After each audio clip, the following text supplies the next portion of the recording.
Има ли хора, които тая вечер за да дойдат тук са си оставили децата на баби на дядовци? Има ли такива? Така, това е вашето време. Сега тук.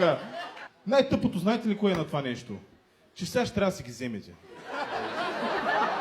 Да, и то взимането, то е особено нещо, защото ти едно дете, така, като не си го възпитавал и всичко, като го оставиш на баба му и дядо му, всичкото нещо, което си постигнал до тук, отива в коша.